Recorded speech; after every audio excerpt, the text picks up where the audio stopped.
Adik saya meninggal, ia bukan agama Islam. Dia meninggalkan sebidang tanah bersertifikat dan beberapa rumah atas nama almarhum. Semasa ia hidup, ia tidak pernah membuat wasiat dan ia sendiri tidak memiliki keturunan. Pertanyaannya, siapa yang berhak menerima harta warisannya? Apakah seutuhnya kepada istri atau kepada saudara kandung almarhum? Terima kasih. Ingin tahu jawabannya? Simak terus video ini.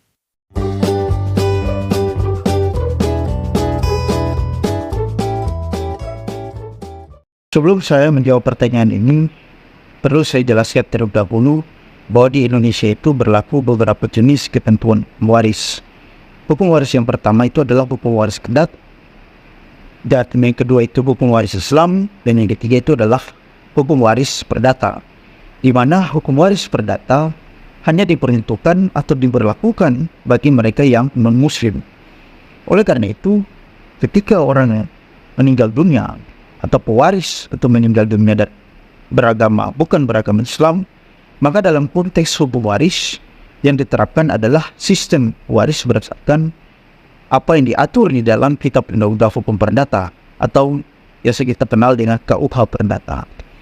Nah, kita tahu bahwa di dalam menurut KUH Perdata itu menganut dua prinsip utama dalam hal pewarisan. Prinsip yang pertama adalah harta waris itu baru dapat dikatakan terbuka atau baru bisa diwariskan kepada pihak lain apabila pewarisnya itu telah meninggal dunia atau telah terjadi suatu kematian. Yang kedua, adanya hubungan darah di antara pewaris dan ahli waris, kecuali untuk suami atau istri dari pewaris sebagaimana diatur di dalam ketentuan pasal 832 Kitab Undang-Undang Hukum Perdata dengan suatu ketentuan atau suatu syarat bahwa mereka masih terikat dalam suatu perkawinan yang sah bahkan sampai ketika si pewaris ini meninggal dunia. Artinya, kalau mereka sudah bercerai pada saat pewaris itu meninggal dunia, maka suami istri tersebut bukan merupakan ahli waris dari pewaris. Ini adalah salah satu konsekuensi hukum atau akibat hukum dari putusnya perkawinan akibat dari perceraian, di mana bila suami istri bercerai, maka status harta bersama yang dimiliki atau diperoleh suami istri pasca perkawinan itu terjadi, harta itu kemudian menjadi bubar dengan sendirinya karena perceraian tadi. Sehingga harta bersama atau harta gono-gini itu harus pasca perceraian harus dibagi dua kepada suami istri yang bercerai dan bukan diwariskan menurut sistem pewaris perdata kita.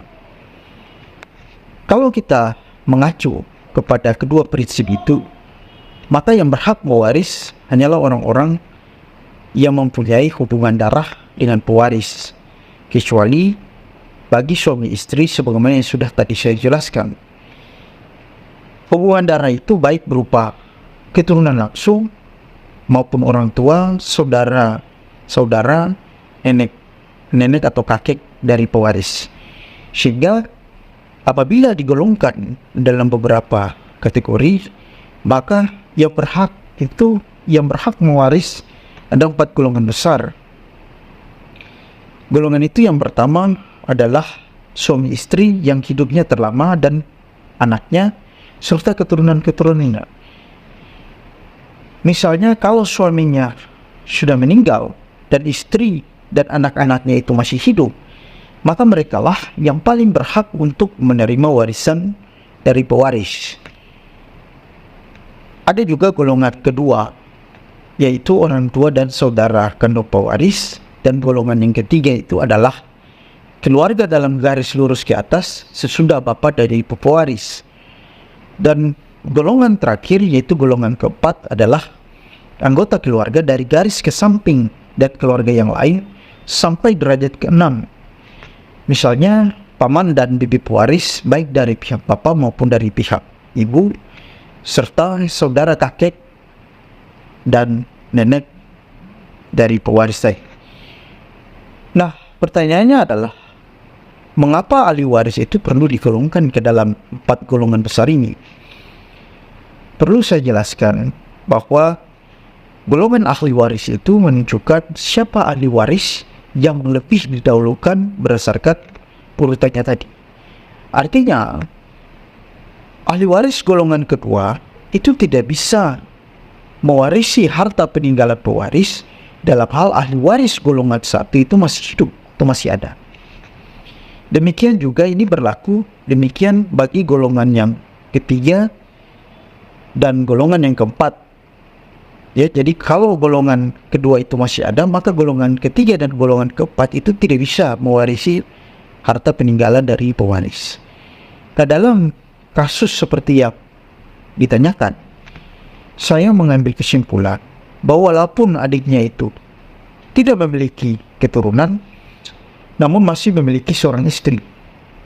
Dengan demikian, oleh karena istri masuk dalam golongan ahli waris golongan pertama, maka istri adik Anda itu berhak sepenuhnya atas harta peninggalan dari almarhum adik Anda tersebut.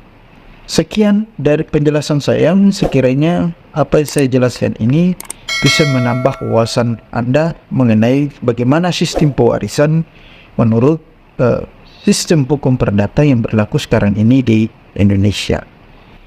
Terima kasih.